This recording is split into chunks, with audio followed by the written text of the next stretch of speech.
படிச்சு பெரிய ஆளாகடா, சம்பாதிக்கலாம்டா, வீடு கட்டலாம்டா, கார் வாங்கலாம்டா, அதெல்லாம் வாங்கலாம், மேட்ரே கிடையாது. 16 வருஷம் நீங்களும் நானும் பள்ளிக்கூடமும் அரசாங்கமும் ஊடகமும் குடும்பமும் சேர்ந்தானே பிள்ளைய வளர்த்துச்சு. அப்ப 16 வயசுல ஒரு பையன் தப்பு பண்றானா எப்படி பையன் மேலேயோ பொண்ணு மேலேயோ நீங்க தப்ப சொல்ல முடியும்?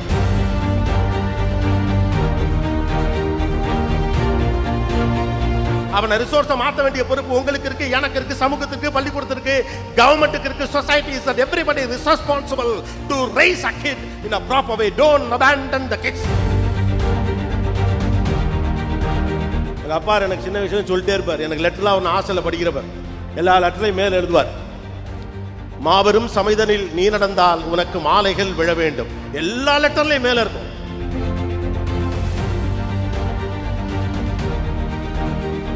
பல்வேறு மனிதர்களோடு நான் உரையாடி இருக்கிறேன். சிறு வயதிலிருந்தே பெரிய மனிதர்களை பேட்டி எடுப்பதற்கான வாய்ப்புகளை பெற்றிருக்கிறேன். இவர்கள் அனைவரிடத்திலும் நான் பார்த்த ஒரே சூப்பர் குவாலிட்டி, இந்த ஸ்டேட்டை தூக்கி நிறுத்த போறவன், இந்த நாட்டை தூக்கி நிறுத்த போறவன், அறிவியலுக்குள்ள வர போறவன், எவ்ரிபடி இஸ் a resource. ஒருத்தனையும் சும்மா விட முடியாது.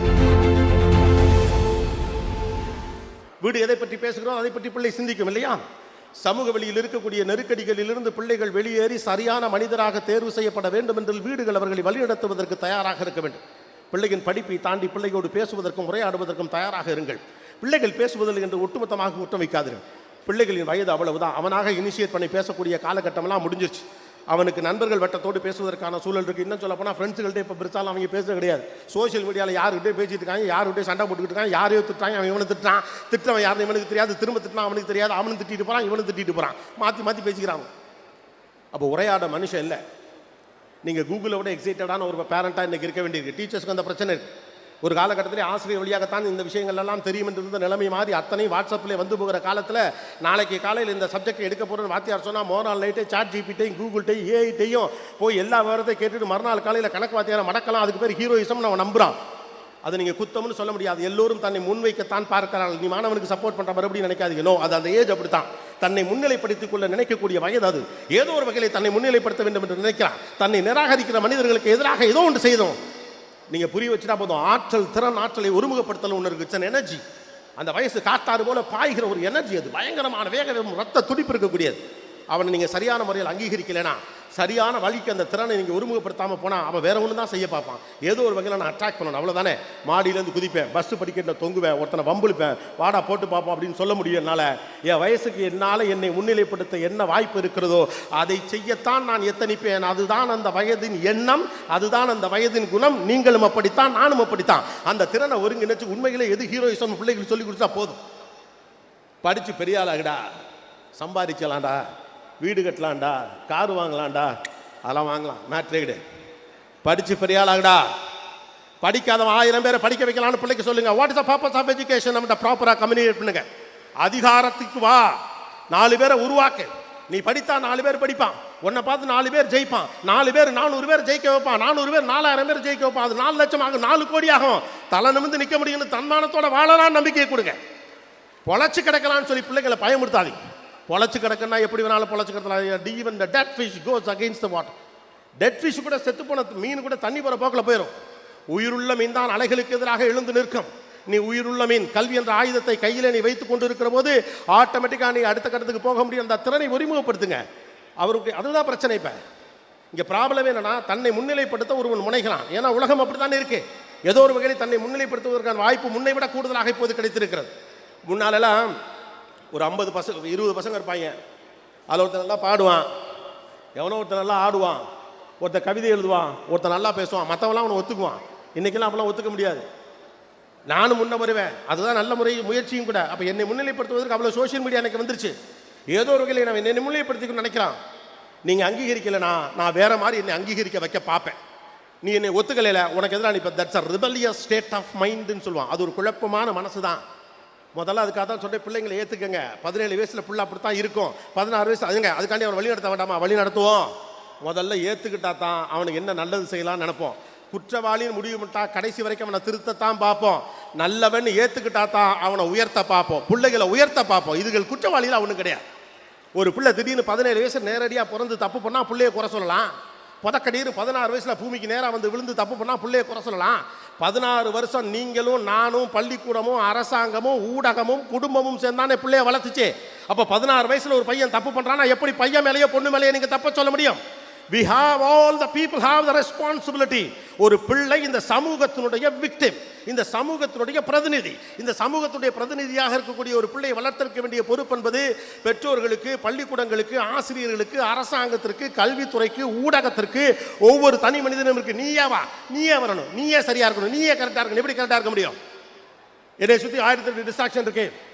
வீட்டில் அப்பா அம்மா அடிச்சுக்கிறாங்க, முன்ன பின்ன பேசிக்கிறாங்க, வந்து வேற ஆளுகள்லாம் வேற விஷயம்லாம் பேசுறான், படிப்பை தாண்டி முக்கியமில்லாத விஷயத்துக்கு முக்கியத்துவம் கொடுக்குறான். இதெல்லாம் பெரிய வீரம் அப்படின்னு எனக்கு தப்பா கற்றுக் கொடுக்குறீங்க அப்படின்னா நான் என்ன பண்ண போறேன்? அதைத்தான் சரின்னு நினைப்பேன். ஒரு கொடி எப்படி வளரும் தெரியுமா? அது எப்படியா இருந்தாலும் நீங்கள் தடுத்தாலும் தடுக்காட்டியும் அது எப்படியாவது பிடிச்சி சைடில் கிடைக்கிறதெல்லாம் பிடிச்சி மேலே வரும். நீங்கள் அதை ஒன்றுமே பண்ண முடியாது. அப்படிதான் பிள்ளை. புத்திசாலி என்ன பண்ண தெரியுமா? கரெக்டாக ஒரு கொம்பை இங்கிட்டு வச்சு நேராக இந்த பக்கமாக இழுத்து விடுவான். பிள்ளை எந்த திசைக்கு போக வேண்டுமோ அந்த திசைக்கு இழுத்து போக வேண்டிய பொறுப்பு நம்முடையது தான்.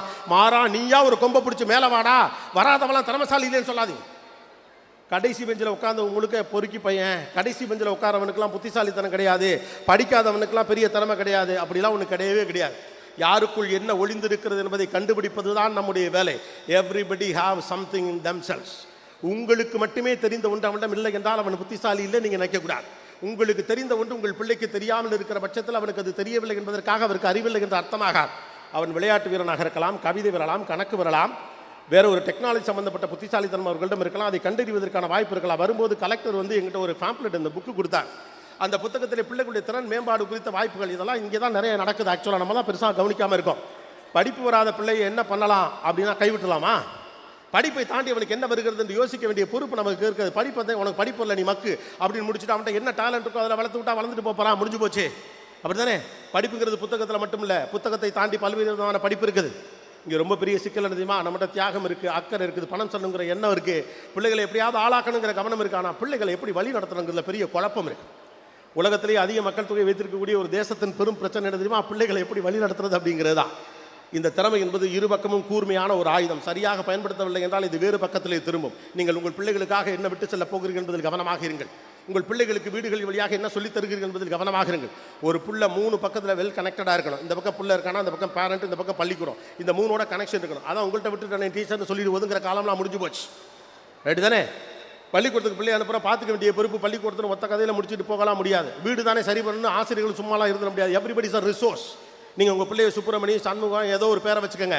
அவன் ஒரு ரிசோர்ஸ், இந்த தேசத்திற்கான ரிசோர்ஸ், இந்த மாநிலத்துக்கான ரிசோர்ஸ். அவன் ஒரு சயின்டிஸ்ட்டு, அவன் ஒரு ஸ்போர்ட்ஸ் மேனு, அவன் ஒரு அரசியல்வாதி, அவன் ஒரு மீடியாக்காரன், அவன் யாரோ ஒருத்தி இல்லையா? she or he is a resource of the state, of the country. கோபிநாத்துங்கிற ஒருத்தனை இன்னைக்கு மேடையில் ஏற்றி இவ்வளோ பேர் நின்று கை தட்டுறீங்களே, இதுக்கு பின்னால் எத்தனை வாத்தியார் உழைச்சிருப்பாங்க. இன்னைக்கு நான் பார்க்கறது, இன்னைக்கு நான் பேசுறதை பார்த்து ஊர் சந்தோஷப்படுறதை விட பெரிய அளவுக்கு சந்தோஷப்பட போகிறது வாத்தியார்கள் தான், டீச்சர்ஸ் தான் இல்லையா? I'm a resource. You are a resource. உங்கள் வீட்டில் இருக்க ஒவ்வொரு பையனும் ரிசோர்ஸ். அந்த முரண்டு பிடிக்கிற பையனும் ரிசோர்ஸ், முரண்டு பிடிக்கிற பொண்ணு ரிசோர்ஸ், படிக்க மாட்டேன் உங்ககிட்ட சண்டைக்கு போகிற பையனும் ரிசோர்ஸ், படிக்கட்டில் தொங்குறவனு ரிசோர்ஸ். அவனை ரிசோர்ஸை மாற்ற வேண்டிய பொறுப்பு உங்களுக்கு இருக்கு, எனக்கு இருக்கு, சமூகத்துக்கு, பள்ளிக்கூடத்திற்கு, கவர்மெண்ட்டுக்கு இருக்கு. Society is that everybody is responsible to raise a kid in a proper way. Don't abandon the kids. பிள்ளைகளை கைவிடாதீங்க. நீ உருப்பிட மாட்டேன்னு சொல்லாதீங்க. 10 தடவை சொன்னீங்கன்னா பிள்ளை உருப்பிடாது. உலகத்திலேயே பெற்றோரை தான் ஒரு பிள்ளை பெரிய அளவுக்கு நம்பும். இந்த உலகத்தில் உங்களுடைய கணவன் மனைவியும் 20 ஆண்டுகள் ஒன்றாக வாழுகிறீர்களே, ஏதோ ஒரு சின்ன சந்தேகம் உங்களுக்கு புருஷன் மேலே இருக்கும். மனைவி கடைசி வரைக்கும் கூட இருப்பாளான்னு ஏதோ ஒரு இடத்துல ஒரு சந்தேகம் இருக்கும். எல்லாருக்கும் இருக்குன்னு சொல்ல. ஆனால் என்னைக்காவது ஒரு நாள் எதுக்கு வேலை கட்டணும்னு ஒரு அப்பா சாதாரணமாக நினச்சிடுவேன். இந்த ஆளுக்கு எதுக்குடா கழுத்துட்டு அவ்வளோ வரன்று வந்துச்சேன் அம்மாக்களுக்கெல்லாம் கோபம் இருக்கிற போது தோணும். ஆனால் பிள்ளைகள் கடைசி வரைக்கும் அம்மாவை அப்பாவை தான் நம்பும். தான் சொந்த திறமையில சைக்கிள் ஓட்ட கற்றுக்கிட்டவனை விட அப்பா பிடிச்சிருக்காரு என்னை விட்டுற மாட்டாருங்கிற நம்பிக்கையிலே சைக்கிள் ஓட்டினவன் தான் இங்கே நிறையா. நம்பிக்கை தான் பிள்ளைங்களை வளர்த்துருக்கு இல்லையா? நம்பிக்கை தான் பிள்ளைங்களை வளர்த்துருக்கு. நான் விழுந்தா எங்கள் அப்பா பிடிச்சிக்குவாங்கிற நம்பிக்கை தான் விழுந்திருக்கு. எனக்கு ஏதாவது ஒன்றா எங்கள் அம்மா என்னை பார்த்துக்குங்கிற நம்பிக்கை தான் வளர்ந்துருக்கு. என்னை ஏன் வீடு கைவிடாதுங்கிற நம்பிக்கை தான் பிள்ளைகளை வளர்த்துருக்கு. வீடு கைவிட்டுங்கிற நம்பிக்கை வந்துருச்சு, நான் சம்பந்தம் இல்லாத சக்திகளோடு அவர்கள் சேர்ந்து கொள்ளுகிற அபாயம் நேரும். ஏன்னா அவன் கைவிட மாட்டேன்னு ஆதரவு கொடுப்பான் இல்லையா? யாரோ ஒருவர் பிடியில் சிக்கி உங்கள் பிள்ளைகள் சின்னாபின்னமாகும் என்று நீங்கள் அந்த பிள்ளை மேலே குறை சொல்லிட்டு போகாதீங்க. வீடு அதற்கான இடத்தை தராவிட்டால் ஏதோ தாங்கிக் கொள்ள யார் கிடைப்பார் என்று தான் தவிக்கிற நிலைமைக்கு பிள்ளைகள் வரும். You should be an extended hand for a kid அப்படின்னு சொல்றான். ஒரு குழந்தைக்கு ஒரு நீட்டிக்கப்பட்ட கை போல இருக்கணும். பிள்ளை தடுமாறி வந்து அவன் சட்ட காலம் நம்ம கையில் இருக்குன்னு வச்சுக்கோங்க, எங்கள் அப்பா இருக்கான் பார்த்துக்குவான். எங்கள் அம்மா இருக்கு, என்னை பார்த்துக்கும், இந்த ஊர் என்னை பார்த்துக்கணும். பிள்ளைகளுக்கு சமூகத்தின் மீது நம்பிக்கை வரணும். பிள்ளைகளுக்கு ஒரு இம்பார்ட்டன்ஸை நம்ம ஃபீல் பண்ண கிரியேட் பண்ணணும். எல்லாரும் எதுக்கு போராடுறோம்? எதுக்காக எல்லாரும் வாட்ஸ்அப்பில் ஸ்டேட்டஸ் வச்சுக்கிறீங்க? புதுசாக போட்டேன், ரைட்டு தானே? இன்றைக்கி வர நிகழ்ச்சியில் எல்லாரும் அந்த ஸ்டேட்டஸில் வைக்க தானே போகிறீங்க. எதுக்கு? நான் முக்கியமானவன் என்று யாரோ உணர வேண்டும் என்பதற்காகத்தானே. குறிப்பாக நம்மளை பிடிக்காதவங்க பாரு, மினிஸ்ட்ரி பக்கத்துலேருந்து போட்டோ எடுத்திருக்கேன், நீ எடுத்திருக்கியா அப்படின்னு காட்ட தானே. ஏன்? நான் முக்கியமானவன் என்று இந்த ஊர் அறிய வேண்டும் நம்புகிறோம் இல்லையா? 35 வயசில், 40 வயசில், 50 வயசில் நமக்கு தோணுதுல, நான் முக்கியமானவன் என்று இந்த ஊர் ஏற்றுக்கணும்னு. 16 வயசில், 17 வயசில், 15 வயசில் அவனுக்கு தோணாது, அவளுக்கு தோணாது நான் முக்கியமானவனாக அறியப்பட வேண்டும். I should people have to celebrate மீன் எனக்கு தோணாது. கைத்தட்டல் கேட்க கேட்க உற்சாகம் குறையுதா? குறையலையே. பாலச்சந்தர்கள்ட்ட நான் ஒரு முறை பேட்டி கண்ட போது நான் சொன்னேன், இவ்வளவு படம் நடிச்சாச்சு, இவ்வளோ படம் பண்ணியாச்சு, ரஜினிகாந்த், கமல்ஹாசன் உள்ளிட்ட பல பேரை மீடியாவில் பெரிய லெவலுக்கு கொண்டு வந்துட்டீங்க, அவ்வளோ பேர் அறிமுகப்படுத்துறீங்க, அத்தனை படம் வாங்கிட்டீங்க, அவ்வளவு விருதுகளை வாங்கி குமிச்சிட்டீங்க, இன்னமும் உங்களை கைத்தட்டல் உற்சாகப்படுத்துகிறதான்னு கேட்டேன். என்ன இப்படி சொல்லிட்டீங்க? ஒரு கலைஞனுக்கு கடைசி வரைக்கும் கைத்தட்டல் தான் அவனை உற்சாகப்படுத்தும், எத்தனை வயசானாலும் அந்த கைத்தட்டல் தான் என்னை உற்சாகப்படுத்தும் அப்படின்னா, அவ்வளவு பார்த்த மனுஷனுக்கே கைத்தட்டல் தான் உற்சாகப்படுத்துது. அப்போ வீட்டில் இருக்க பிள்ளைக்கு யார் கைத்தட்டணும்? நம்மகிட்ட ஒரு பெரிய சிக்கல் இருக்கு. ஜெயிச்ச பிறகு எல்லாரும் கொண்டாடுவோம் இல்லையா? ஜெயிச்ச பிறகு எல்லாரும் கொண்டாடும். ஜெயிச்ச பிறகு ஒரு பிள்ளைய ஊர் கொண்டாடும். அதுக்கு நீங்கள் வேணாம். நீ ஜெயிப்படான்னு சொல்லி கொண்டாடுறதுக்கு தான் அப்பனும் ஆத்தாலும் வேணும். நீ ஜெயிப்படா அப்படின்னு சொல்லி கொண்டாடுறதுக்கு தான் அப்பா அம்மா வேணும். வாங்க பாஸ், போய் பிள்ளைங்கள்ட்ட பேசுங்க. நீங்கள் என்ன பண்ணுறீங்களோ அதை தான் புள்ள பண்ணும், ரைட்டா? 6 பிள்ளை பெற்றிருந்தப்போ கூட அப்பாக்கள்கிட்ட பயம் இல்லை, அம்மாக்கள்கிட்ட பயம் இல்லை, அஞ்சாமல் இருந்தாங்க, பிள்ளைங்க மேலே நம்பிக்கையோடு இருந்தாங்க. ஏன்னா பிள்ளை சின்ன சின்னதாக தப்பு பண்ணால் கூட கடைசியில் சரியாயிருவான், நம்மளை பார்த்து சரியாயிருவான். பழைய ஒப்புமையெல்லாம் எப்படின்னு தெரியுமா? உங்கள் அப்பாவை பாடுறான்னு சொன்னா அம்மாக்கள் அடிக்கடி சொல்லுவாங்க. முன்னாலெல்லாம் அடிக்கடி என்ன ஒப்புமை சொல்லுவாங்க? உங்கள் அப்பாவை பாடுறா, எப்படி மனுஷன் பாடுறா, உங்கள் அப்பாவை பாடுறா, உங்கள் மாமாவை பாடுறா, உங்கள் அத்தையை பாடுறா, உங்கள் சித்தியை பாடுறான்னு. அப்படி வீட்டுக்குள்ளே சொல்கிறதுக்கு உதாரணம் இருக்கணும். அப்படி வீட்டுக்குள்ளே சொல்ல உதாரணம் இருக்குன்னா நாம் கரெக்டாக இருக்கணும். நாம் கரெக்டாக அந்த புள்ள கரெக்டாக இருக்கு. அப்போ அந்த அதிகாரத்தை இழந்து விட்டு பிள்ளைகளை எப்படி வழி நடத்த முடியும்? மறுபடி சொல்கிறேன், பிள்ளைகளை கை ஊற்றாது. இது ரொம்ப முக்கியமான விஷயம். அவர்கள் உங்கள் பிள்ளைகள் மட்டுமல்ல, இந்த சமூகத்திற்கான பிள்ளைகள். இந்த உலகம் நிறைய விஷயங்களை கண்டுபிடிக்க வேண்டியிருக்கு, நிறைய பேருக்கு நிறைய விஷயங்களை கொண்டு போய் சேர்க்க வேண்டியிருக்கு. இந்த பார்த்தோம்ல நன்கொடையாளர்கள், இது மாதிரி எத்தனை நன்கொடையாளர்கள் உங்களுடைய பிள்ளைகளாக வரப்போகிறாங்கன்னு யாருக்கு என்ன தெரியும்? தெரியாதுல. நமக்கு யார்கிட்ட என்ன இருக்குன்னு நமக்கு தெரியாத பட்சத்தில் நீ இதுதான் முடிவு பண்ணுறதுக்கு நாம் யார்? 8ஆம் கிளாஸ் வரைக்கும் சரியாக படிக்காத பையனுக்கு சரியான வழிநடத்தல் கிடைச்ச பிறகு 9ஆம் கிளாஸ்லேயும் 10ஆம் கிளாஸ்லேயும் படித்து மாநிலத்தில் நல்ல இடத்துக்கு வர்றான். 10ஆம் கிளாஸில் பெரிய அளவுக்கு மார்க் எடுக்காதவன் 12ஆம் கிளாஸில் பெரிய அளவுக்கு மார்க் எடுத்து நல்ல இடத்துக்கு வரான். இதெல்லாம் உருப்படாதுன்னு ஊரே காரி துப்பி ஓடான்னு ஒதுக்கி வச்ச பையன் அமெரிக்காவில் சிலிக்கான் உட்காந்து தமிழண்டா அப்படின்னு காலர் தூக்கிட்டு ஸ்டேட்டஸை போடுறான். எவனுக்கு எப்போ என்ன நடக்கும்னு தெரியாது, யாரோ ஒருத்தர் அதை செஞ்சிடணும், அவ்வளவுதான். Manifestation is more important. நீங்கள் அந்த நம்பிக்கையை கொடுங்க. எங்கள் அப்பா எனக்கு சின்ன விஷயம் சொல்லிட்டே இருப்பார். எனக்கு லெட்டர்லாம் ஒன்று ஹாஸ்டலில் படிக்கிறப்ப எல்லா லெட்டர்லையும் மேலே எழுதுவார், மாபெரும் சமைதனில் நீ நடந்தால் உனக்கு மாலைகள் விழ வேண்டும். எல்லா லெட்டர்லையும் மேலே இருக்கும். என்ன நம்பிக்கை, என்ன நம்பிக்கை! புள்ள ஜெயிச்சிருங்கிற நம்பிக்கை, புள்ள வளர்ந்துருங்கிற நம்பிக்கை. ஒரு பள்ளிக்கூடத்தில் எனக்கு சீட்டு கிடைக்காதப்போ, அது ஒரு பிரபலமான பள்ளிக்கூடம். 9ஆம் வகுப்பில் 8ஆம் வகுப்புலலாம் அங்கே சீட்டே கொடுக்க மாட்டாங்க. எங்கள் அப்பா போய் எங்கள் சீட்டு கேட்குறப்போ அவங்க கொடுக்கல. கடைசியில் அவங்க கோபமாகி உங்கள் பிள்ளை எங்கள் பள்ளிக்கூடத்துக்கு சேர்த்தா என்னங்க கிடைக்கும் அப்படின்னாங்களா. எங்கள் அப்பா சொல்லியிருக்காரு, பெருமை கிடைக்கும் அப்படின்ட்டு. பெருமை கிடைக்கும் அப்படின்னு இருக்கார். உலகத்தில் மற்றவன் யார் எப்படி நம்புறாங்கிறதான் பெரிய இம்பார்ட்டன்ஸை தந்துடாது. நம்ம வீடு நம்புதுங்கிறதான் ஒரு பிள்ளைக்கான நம்பிக்கை. எங்கள் அம்மா என்னை நம்புறாங்கிறதான் பிள்ளைக்கான பெரிய நம்பிக்கை. ஏன்னா நீங்கள் தானே முதல் நம்பிக்கை. ஒரு பிள்ளையை தூக்கி போட்டு பிடிக்கிறீங்கள, அப்படி தூக்கி போட்டு பிடிக்கல, பிள்ளை சிரிச்சுக்கிட்டே மேலே போங்க, சிரிச்சுக்கிட்டே கீழே வரும். கவனிச்சிருக்கீங்களா? ஏன் உங்கள் வீட்டுக்காரை தூக்கி போட்டு பிடிக்க சொல்லுங்களேன். ஒரு ஆசைக்கு ஒரு நாள் அவர் கேட்குறாரு, ஏப்பா சத்த தூக்கி போட்டு இப்படி பிடிக்கிறேன், சரின்றுவீங்க. ஆனால் என்ன சொல்லுவீங்க? ஏங்க விட்டுற மாட்டீங்கல்ல அப்படின்னு ஒரு கேள்வி கேட்பீங்க. ஆனால் புள்ள கேட்காது. எங்கள் அப்பா என்னை விட்டுற மாட்டான்னு சந்தோஷமாக மேலே போகும், சந்தோஷமாக கீழே வரும். பிள்ளைங்களை விட்டுறாது. விட்டுற மாட்டீங்கன்னு தெரிஞ்சாலே புள்ள கரெக்டாகிடுவான். நல்லவனாயிருன்னு சொல்லி கொடுங்க போதும், மீதி எல்லாம் தானாகவே வந்துடும். You can't decide that what you can become அப்படின்னு சொல்லுவாங்க. நீ யாராக வேண்டும் என்று நீ முடிவு செய்ய முடியாது. நீ என்ன கேரக்டரோடு இருக்கணும்னு நீ முடிவு பண்ணலாம். அந்த கேரக்டர் தான் நீ யாராகன்னு முடிவு பண்ணும். இந்த உலகத்தில் படித்தவங்களாம் ஜெயிச்சிட்டானா?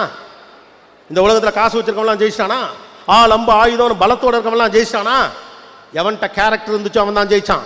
எந்த பிள்ளைகிட்ட கேரக்டர் இருந்துச்சோ அதனால தான் ஜெயிச்சான். அதனால தான் டீச்சருங்க கேரக்டர் கேரக்டர் கேரக்டர் பேசிக்கிட்டே இருக்காங்க. நிறைய இடங்களில் பேசும்போது நானே சில இடங்களில் தலைப்பெல்லாம் கேட்பேன். இப்போ எந்திரிச்சு உங்கள் தலைப்பு சொல்லலே கண்டுபிடிச்சிருவேன், அது டீச்சர்ஸ் தான். பண்பாடும் கலாச்சாரமும் ஒழுக்கம், இப்படியான வார்த்தைகள் பற்றின தலைப்புகளை கொடுத்தாலே அது டீச்சர் தான். ஏன்னா கண்ணு முன்னால் பார்க்குறாங்க, நல்லா படித்த பையன் செஞ்சு போகிறான். ஏன்னா தவறான வழிநடத்தல், யார்ட்டையும் சிக்கிக்கிட்டான், எங்கேயோ போயிட்டான், சரியான இடத்துல அவனுக்கான வழிநடத்தல் கிடைக்காம போயிடுச்சு. நல்ல திறமசாலியான பையன் மிஸ் ஆகி போகிறத அவங்க கண்ணு முன்னால் பார்க்குறாங்க. You can decide what you become. நீங்கள் முடிவு பண்ண முடியாது நீங்கள் யாருனாங்கிறத. உங்கள் கேரக்டர் தான் முடிவு பண்ணோம். ஒரு கடுமையான உழைப்பையும் வெற்றியையும் தொடர்பு படுத்துவதன் பெயர் ஒழுக்கம். நம்ம சாதாரண விஷயமா எடுக்கவே முடியாது. 1900 அதுதான், 1950 தான், 2000 தான், 2024 தான், 3000 தான், இந்த உலகமே அழிய போற வரைக்கும் அது மட்டும்தான். Discipline is the key. இந்த உலகம் முழுக்க வெற்றி பெற்ற பல்வேறு மனிதர்களை நான் சந்தித்திருக்கேன். தொழில் நிமித்தமாக பல்வேறு மனிதர்களோடு நான் உரையாடி இருக்கிறேன். சிறு வயதிலிருந்தே பெரிய மனிதர்களை பேட்டி எடுப்பதற்கான வாய்ப்புகளை பெற்றிருக்கிறேன். இவர்கள் அனைவரிடத்திலும் நான் பார்த்த ஒரே சூப்பர் குவாலிட்டி டிசிப்ளின். அது பொலிட்டீஷியனாக இருக்கலாம், பிஸ்னஸ் மேனாக இருக்கலாம், டீச்சராக இருக்கலாம், யாராக வேணாலும் இருக்கலாம். ஏன்டா இருந்தாலும் ஜெயிச்சாரு, ஏன்டா அந்த பெண்மணி ஜெயிச்சாங்க அப்படின்னு கடைசியில் கணக்கு பார்த்தா அவங்கள்ட்ட ஒரு டிசிப்ளின் தான். வாழ்க்கை கொடுத்த டிசிப்ளின் வீடு சொல்லணும். 5 மணிக்கு எந்திரிச்சு பிள்ளை எக்ஸசைஸ் பண்ணால் அப்பா எந்திரிச்சு 5 மணிக்கு உட்காருங்க பாஸ், வேற வழியே கிடையாது. புள்ள ஃபோனை பார்க்கக்கூடாது முடிவு பண்ணால் அம்மாக்கள் டிவி சீரியலை போட்டு இதில் ஃபோனில் வச்சுக்கிட்டு அப்படியே உட்காந்து சமைச்சிக்கிட்டு பிள்ளைய அதை தான் பார்க்கும். பிள்ளையுடைய ஸ்க்ரீன் டைம் என்னன்னு பாருங்க, பிள்ளைய கொஞ்சம் கண்காணிங்க, பிள்ளைய கொஞ்சம் கவனிங்க, பிள்ளையோட உரையாடுங்க. இயல்பான உரையாடல் வழியாக பிள்ளை என்ன நினைக்கிறதுன்னு பேசுங்க. எனக்கு பேசுறதுக்கு நீங்களே கடைசியா நான் ஏன் வெளியில போய் பேச போறேன்? அந்த பிள்ளை என்னை பார்க்குது மச்சான் அப்படின்னா ஃப்ரெண்டு என்ன சொல்லுவான், அந்த வயசு எக்ஸைட்மெண்ட் மச்சான் அது உன்னை லவ் பண்ணுன்னு தான் சொல்லுவான் இல்லையா?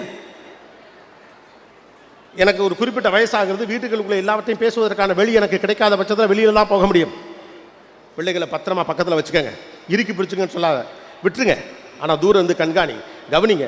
ஆசிரியர்களோடு போய் உரையாடுங்கள். முன்ன அதெல்லாம் இப்போ கிடையாது. ரைட்டா? டீச்சர்ஸோட போய் உரையாடுவதே குறைந்து போயிருக்கு. அதுக்கான முயற்சிகள் எடுக்கிறாங்க. டீச்சர்ஸோட இன்ட்ராக்ட் பண்ணுங்க, பள்ளிக்கூடத்துக்கு அப்பப்போ விசிட் பண்ணுங்க. பள்ளிக்கூடத்துக்கு பிள்ளைகளை கொண்டு போய் விடுவது அம்மாக்களாக முழுமையாக மாறிவிட்டது. அப்பாக்களுக்கு கொஞ்சம் வீட்டுக்குள்ள வாங்க. சம்பாதித்து கொடுப்பது மட்டும்தான் என்னுடைய பொறுப்பு, மற்றவற்றை மனைவி பார்த்துக் கொள்வாள் என்ற நம்பிக்கையை நான் பாராட்டுகிறேன். அதே நேரத்தில் அம்மாவுடைய கான்ட்ரிபியூஷன் இருக்கிற மாதிரி அப்பாவுடைய கான்ட்ரிபியூஷன் வீட்டுக்குள்ள வரணும். ஏன்னா நீங்க 2 பேர் தான் வீட்டுக்குள்ள இருக்கீங்க. அது மாதிரி 7-8 பேர்லாம் இப்போ இல்லை. மாமா சித்தப்பான்னு ஒரு சர்க்கிள்லாம் பக்கத்தில் இல்லை. எக்ஸ்டெண்டட் ஃபேமிலி ரொம்ப குறைஞ்சு போச்சுங்கிற பட்சத்தில் அப்பாக்களின் பங்களிப்பு கூடுதலாக பிள்ளைகளின் கல்வி விஷயத்திலே தேவைப்படுகிறது. மறுபடியும் உங்களுக்கு 4 விஷயத்தை தான் நம்ம ரீஇன்ஸ்டேட் பண்ணணும்னு நினைக்கிறேன். முதல் முக்கியமான விஷயம், இந்த பிள்ளைகளை குற்றவாளிகள் என்று தயவு செய்து நினைக்காதீர்கள். இந்த சமூகத்தினுடைய நெருக்கடிக்குள் அவர்கள் சிக்கி இருக்கிறார்கள். அவர்கள் பேசுவதற்கும் சாய்ந்து கொள்வதற்கு தோளும் தேவைப்படுகிறது. 1. 2வது, வீடு சரியான வழிநடத்தலை செய்யவில்லை என்றால் யாரோ ஒருவர் கையில் அவர்கள் சிக்கிக்கொள்வதற்கான வாய்ப்புகள் அதிகமாக இருக்கக்கூடிய ஒரு காலகட்டத்தில் வீட்டுக்குள்ளே உரையாடலை துவங்குங்கள். 3வது, நீங்கள் எப்படிப்பட்ட ஒரு அப்பா அம்மாவாக இருக்கிறீர்களோ உங்களிடம் என்ன விஷயங்களை பிள்ளைகள் பார்க்கிறார்களோ அதைத்தான் பிள்ளைகள் செய்ய போகிறார்கள், அதனுடைய வழிநடத்தப்பட போகிறார்கள். 4வது, உங்கள் வீட்டு பிள்ளைகள் மட்டுமல்ல, அவர்கள் இந்த சமூகத்துடைய ரிசோர்ஸ். இந்த ஸ்டேட்டை தூக்கி நிறுத்த போறவன், இந்த நாட்டை தூக்கி நிறுத்த போறவன், அறிவியலுக்குள்ள வரப்போறவன், எவ்ரிபடி இஸ் எ ரிசோர்ஸ். ஒருத்தனையும் சும்மா விட முடியாது.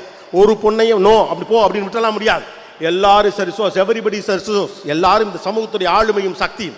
கடைசியாக ஒன்று தான், நீங்கள் என்னத்தை வேணாலும் பெருமை நினச்சிக்கோங்க, அதெல்லாம் அப்புறம். கடைசி வரைக்கும் கூடவே வரப்போறது எஜுகேஷன் மட்டும்தான். படிப்பு தான் நம்ம பிள்ளைங்களை தூக்கி நிறுத்தும்.